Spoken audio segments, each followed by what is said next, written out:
everybody, how are you guys doing? It's a new month. Where have I been? Like, really, where have I been? Procrastination is a thief of my dreams. I always say I will record and I haven't, but as you can see, my light is a bit brighter this time and I'm coming back with full force. Anyway, so my story and my topic today is going to be my story. That's the title. Yes, my story. Anyway, so I don't know if you guys remembered when I did my one of the videos about rejection with me and Bev, and we spoke about how our father wasn't really there for us, particularly me. My dad rejected me and he said he wasn't my father. Anyway, I don't know if you guys remember, but you guys can watch the my vlog titled Rejection. It's been a while now, but anyway, so I just wanted to bring you guys with my story to encourage, to motivate, and to bless somebody out there. Please, before I continue, you need to subscribe. Just click that button so that you can get notification bells from me. And trust me, this time I'm very serious. I know I've been saying it so many times, but I am not joking. I'm coming back totally ready for you guys. Anyway, so let me start. So I grew up with my mother and my 4 brothers. Growing up, my mom obviously told me that my dad said he wasn't my father because I don't look like my mother. So basically he was expecting me to look like my mother. I literally look exactly like him. Anyway, let me start from beginning. As you guys know, my mom's from Trinidad and Tobago and my dad's Nigerian. And I was born and bred in Kano, Nigeria, in the north. I love my state, Kano, yes. Anyway, so I grew up without my dad. I stayed with my uncle, my uncle and my auntie, who was my dad's cousin, my dad's 3rd cousin. So I grew up with him being my father at the age of 8 up till 13 before I moved to England. Anyway,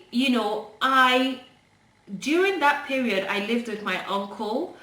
My dad actually came to his house, and when he came, he knocked on the door. I opened and I allowed him in, and he went to see my uncle, but he never said a word to me.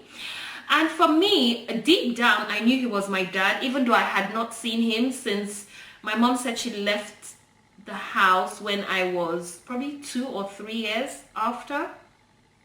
I opened the door for him. He came in. He didn't say hi, nothing.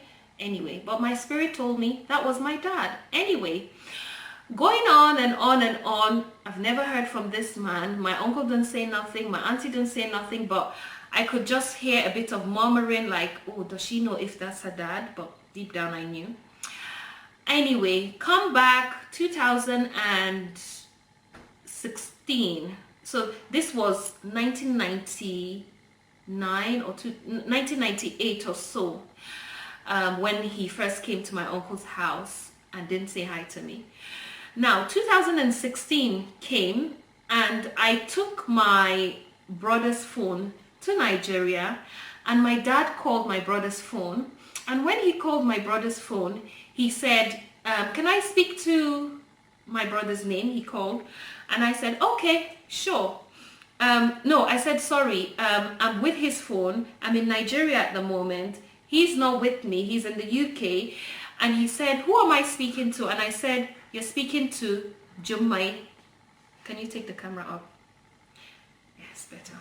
He said, I said, you're speaking to Jummai. And he said, Jummai? Jummai from where? I said, Jummai from England. Surely his mom gave me the name Jummai, so surely he should know it's me. And he said, okay, when you speak to my brother's name, let him know that his father called. In my head, I'm like, okay, that's a bit weird, but okay, no problem. I said, no problem, take care. And he said, bye. Now, my other sister, who is, we have the same dad, said she wanted me, my dad, and everybody to just unite together and everything. So I said, okay, that wouldn't be a bad idea. But from what my mom had told me and what I have heard, I don't think I really want to be in communication with somebody who says he's not my father. But because as a Christian, I said forgiveness, Christ forgave us, and so we should be able to forgive one another. So I said, okay, no problem, I wouldn't mind. But I was a bit hesitant because I'm thinking, what would my mom think?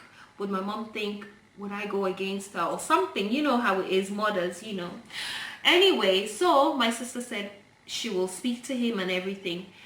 She spoke to him, and when my sister, I called my sister, I think a month after, and I said, sis, have you spoken to the old man? And she said, well, yes, she has, but she will tell me. I'm like, sis, tell me. And she didn't really want to speak. She didn't really want to say all she wanted to say about what he said. And I was just like, Lord, I wonder what he actually said. She said, then I called her, then we didn't speak that same day. She called me back the next day and said, and then I asked her again, and she said, sis, do you know what, I can't speak about it. I can't speak about it. It's not nice. I said, what have I not heard? That he didn't want me because he said he wasn't my biological father. So what else would I be surprised to hear? Anyway, then I pushed and pushed, and she said, you know what, don't worry about it. One day it will happen. And I'm like, okay, one day it will happen.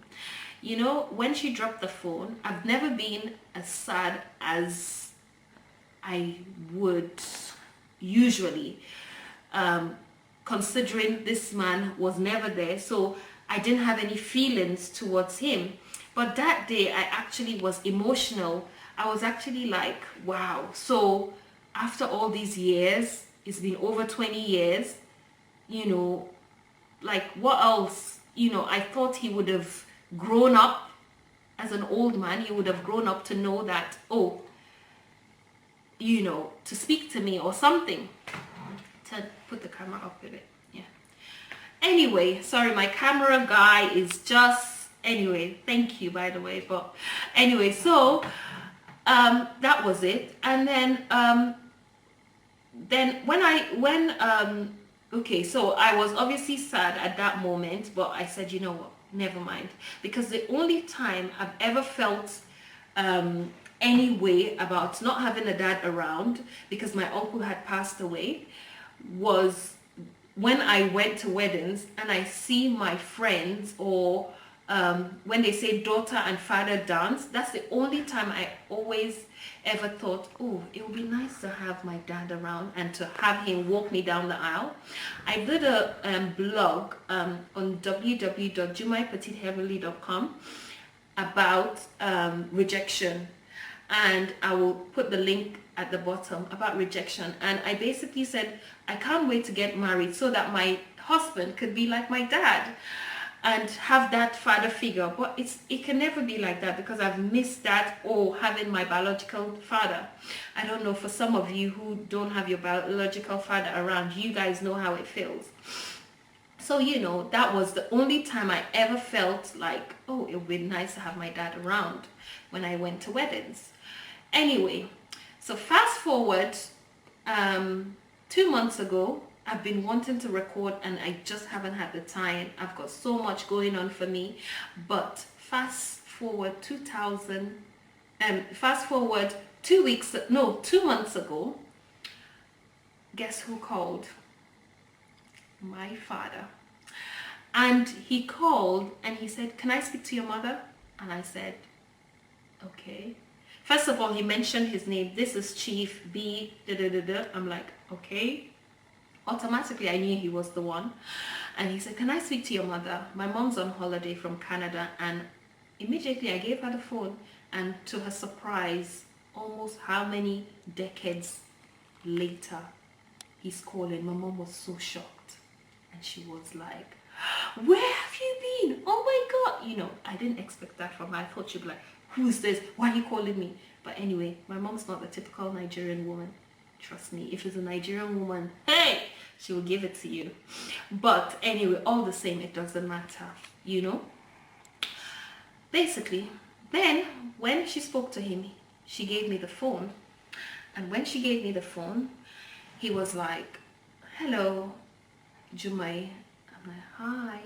And he was like, you know, anyway, I'll call you back. My credit is finished. I'll call you back. I'll put credit and call you back. I said, okay. He called back, and for some reason, I didn't know what to say. I didn't pick up. Then he called back 2 days later, and when he called again, he said, can I speak to your mother? I said, okay. Gave the phone. And my mom was like, why are you calling? Is she now your daughter? And he said, oh, let's move on from that. Let's move on from that. And then he finished speaking to my mother and then passed the phone, and I took the phone, and he said, Jumai, I paid your hospital bills. We lived in this particular place, and I paid for your mom to give birth to you, and this and that and this. And I was like, okay. So he said, automatically, I'm your father. So I was like, what?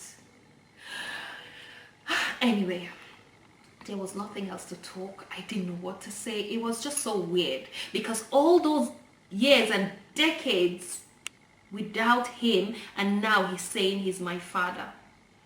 Who was that man that called me in 2016 and was asking for his son and didn't bother about me, and my sister going to meet him and to talk about me, and he didn't want to know?